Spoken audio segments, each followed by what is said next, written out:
আসসালামু আলাইকুম ওয়া রাহমাতুল্লাহি ওয়া বারাকাতু।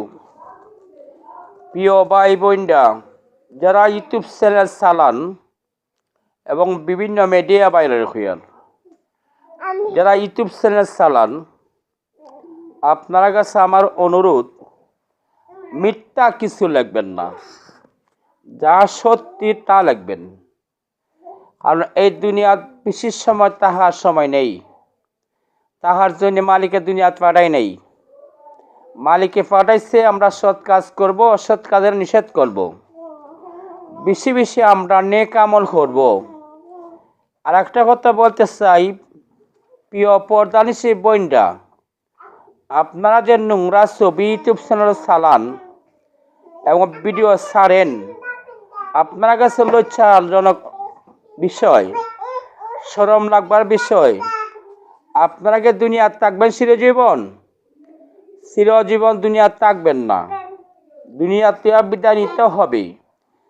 যেহেতু আল্লাহ রাব্বুল আলামিন আপনার আমার একটা নির্দিষ্ট টাইম দিচ্ছে, এই টাইমের ভিতরে যদি আমরা নেক কাজ করি, মৃত্যুর সময় ঈমান নসিব করব মালিকের দয়ায়।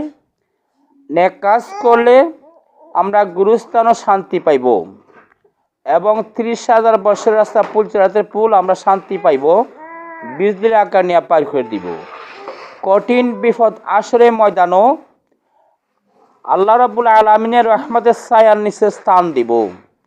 আর আপনারা সুন্দর মেয়েরা যেসব ভিডিও ছাড়েন, নোংরা ভিডিও ইউটিউব চ্যানেল, ফেসবুক ও বিভিন্ন ধরনের টিকটক ইত্যাদি, আপনারা কাছে অনুরোধ, আপনারা এইগুলো নোংরা ছবি ছাড়বেন না, ভিডিও ছাড়বেন না। আপনারা পর্দা আপনারা রক্ষা করুন।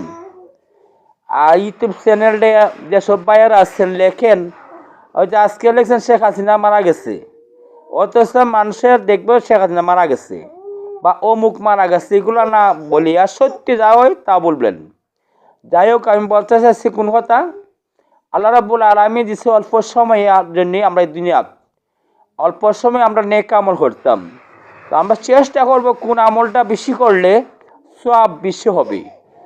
এখন 1 নম্বর পবিত্র কালাম কোরআন শরীফে আমরা আমল করতে পারলে সওয়াব বেশি পাওয়া যাব। কোরআন শরীফের সূরা ইখলাস এখান সূরা আছে, 3 বার তেলাওয়াত করলে একদম কোরআন শরীফ তেলাওয়াত করার সওয়াব পাওয়া যাব। আমরা বেশি বেশি আমল করব, ইনশাআল্লাহ নেক কাজ করব, অসৎ কাজ নিষেধ করব। ভিডিওটা যদি ভালো লাগে সাবস্ক্রাইব করে আমার পাশে থাকবেন। আর যারা কাছে ভালো লাগে না